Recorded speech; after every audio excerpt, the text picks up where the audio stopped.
பெற்றோராகிய நமக்கு பிள்ளைங்களோட திருமணத்தை முடிக்கிறதுன்றது ஒரு பெரிய டாஸ்க்கு. வளர்க்குறோம், நல்லா படிக்க வைக்கிறோம், வேலைக்கு போகிறாங்க.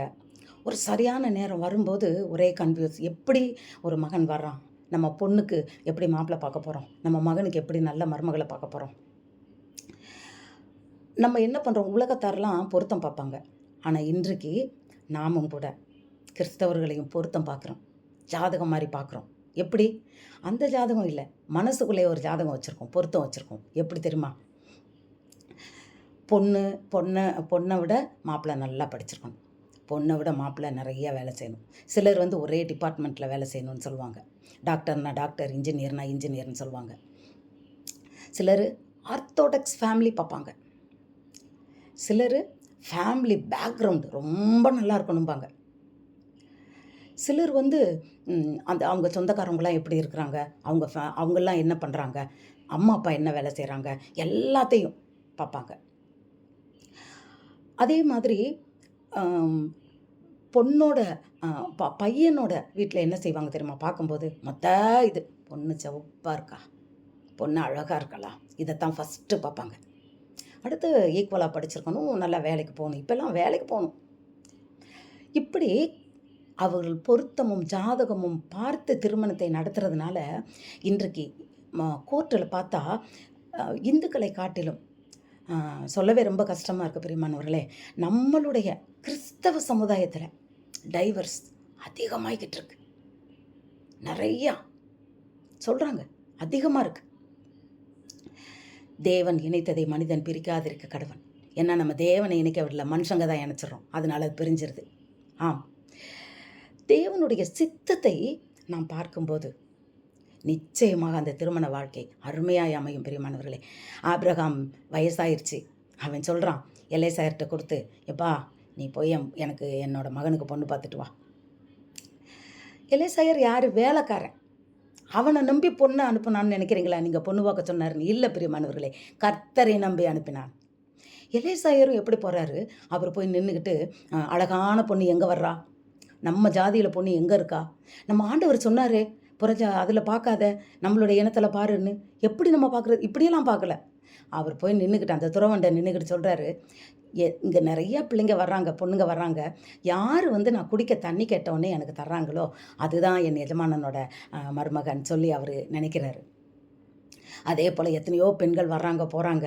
ஆனால் ரெபேக்காள் அவர்கிட்ட தண்ணி கேட்டவுடனே நான் உனக்கும் உன் ஒட்டகத்துக்கும் சேர்த்து தண்ணி தரேன்னு சொன்னான். ஹல்லேலூயா. உடனே அவர் நினைக்கிறார், இதுதான் தேவன் கொடுத்த நமக்கு பொண்ணு, இதுதான் நம்ம எஜமானனுடைய மருமகள்னு சொல்லி அற்புதமாக அந்த திருமணம் அமைகிறது. அவர்கள் வாழ்க்கை ஆசீர்வாத சந்ததியை, ஒரு பக்தியுள்ள சந்ததியை உருவாக்குகிறது பிரியமானவர்களே.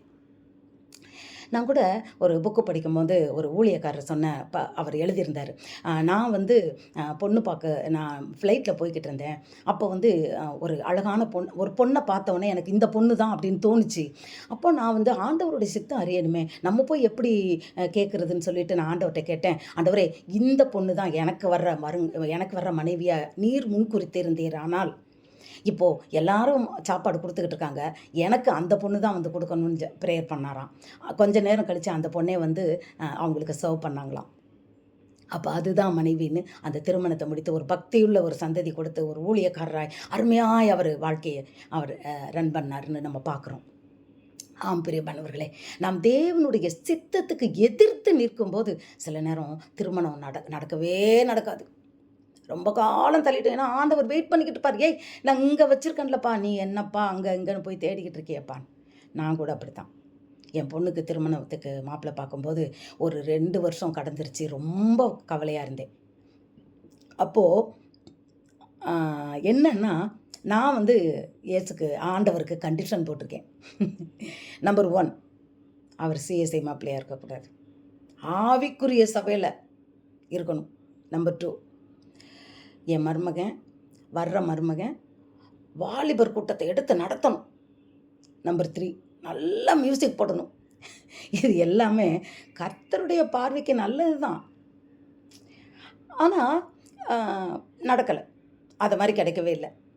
அப்போது ஒரு நாள் ஆல் நைட்டு ப்ரேயர் பண்ணும்போது எல்லாத்துக்கும் ப்ரேயர் பண்ணிவிட்டு கடைசியில் என்னோட மகளோட திருமணத்துக்கு ப்ரேயர் பண்ணும்போது நான் உடஞ்சி அழுதேன்.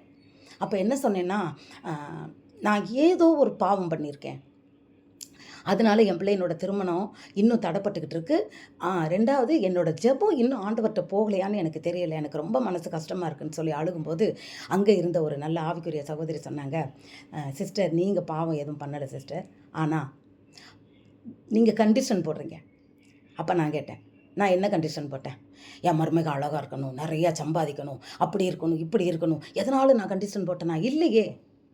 ஆண்டவருக்கு ஊழியம் பண்ணணும், நல்லா ஆவிக்குரிய வாழ்க்கையில நல்லவரா இருக்கணும், மியூசிக் போடணும். இந்த மாதிரி நான் தேவனுக்குரிய காரியங்கள தானே நான் கேட்டேன். உலக பிரகாரமான காரியம் நான் எதையுமே கேட்கலையே. அப்ப அவங்க சொன்னாங்க, "வானத்தையும் பூமியும் உண்டாக்கின தேவாதி தேவனுக்கு கண்டிஷன் போட நீங்க யாருன்னு?" கேட்டாங்க. ஆம் பிரியமானவர்களே, அந்த நொடி பொழுது நான் நொறுங்கி போனேன். அந்த நொடியே என்னோட 1, 2, 3, 4 எல்லாவற்றையும் விட்டுட்டு என் கையை மேலே தூக்கிட்டு கண்ணீரோட ஆண்டவர்ட்ட சொன்னேன், ஆண்டவரே இனி நான் உங்களுக்கு கண்டிஷன் போட மாட்டேன். என் வீட்டுக்கு வர்ற மருமகனை நீங்களே கூட்டிகிட்டு வாங்க. எங்களுக்கு ஒரு மருமக வேண்டாம், ஒரு மகனை கொண்டுட்டு வாங்க ஆண்டவரே. எங்கள் வீட்டுக்கு ஒரு நல்ல மகனை கொண்டுட்டு வாங்க ஆண்டவரேன்னு ஜெபம் பண்ணி அமைதியாக நான் இருந்தேன் அந்த வாரமே. ஏன்னா இந்த சொல்லிவிட்டு என்ன பண்ணேன், ஒருத்தவங்க வந்து அடிக்கடி ஒரு சிஎஸ்ஐ மாப்பிள்ளையிலேருந்து எங்களை தொடர்பு கொண்டுக்கிட்டே இருந்தாங்க. நாங்கள் அது சிஎஸ்ஐன்றனால வேண்டான்னு வச்சுருந்தேன்.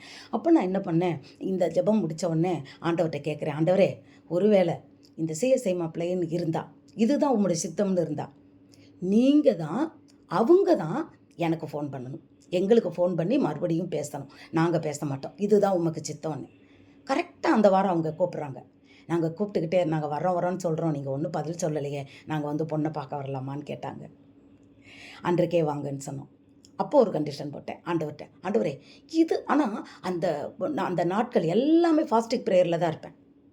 அப்போ நான் ஆண்டவர்கிட்ட சொன்னேன், ஆண்டவரே இன்றைக்கி அவங்க பொண்ணு பார்க்க வர்றாங்க, வந்துட்டு எனக்கு இந்த பொண்ணு வேண்டான்னு சொல்கிறதா இருந்தால் வேண்டாம் ஆண்டவரே, அங்கே தடுத்து நிறுத்திங்க, வர வேண்டாம், அது உமக்கு சித்தம் இல்லை, வர வேண்டாம் அப்படின்னு சொல்லி நான் ஜெபித்தேன். அதே போல் இன்னொன்று என்ன சொன்னேன், ஆண்டவரே கணவன் அம்மா அப்பா மட்டும் வந்து பொண்ணை பார்த்துட்டு போகிறேன்னு, இன்னொரு நாளைக்கு பையனை கூட்டிகிட்டு வரேன்னு இருக்கக்கூடாது பிரியமானவர்களே. 3 பேருமே சேர்ந்து வரணும். அதாவது பையனும் வந்து தான் பார்க்கணும், பார்த்துட்டு வேண்டான்னு சொல்லக்கூடாது, உம்முடைய சித்தமான கூட்டிகிட்டு வாங்க. அதே போல் தாய் தகப்பன் மருமகன் அந்த பையன் எல்லாரும் வந்தாங்க, பார்த்தாங்க. கர்த்தருடைய சித்தம் 2 மாதத்தில் திருமணம் முடிஞ்சது. நம்ம அவருடைய சித்தத்துக்கு நம்ம ஒப்பு கொடுக்கும்போது ஆண்டவர் மகிமையாய் நடத்துகிறார். தடைகள் எல்லாம் உடைச்சு போட்டு 2 மாதத்தில் அருமையாய் திருமணத்தை என் தேவன் ஆசீர்வாதமாய் நடத்தினார். பார்க்குறவங்க திருமணத்துக்கு வந்தவங்களும் ஆச்சரியப்படும்படியாக நடத்தினார்.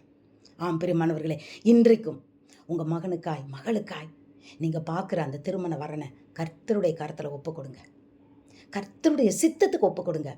அருமையாய் அழகாய் ஆசீர்வாதமாய் ஒரு பக்தியுள்ள சந்ததி உண்டாகும்படியாய் தேவன் உங்கள் பிள்ளைகளை ஆசீர்வதிப்பார். God bless you.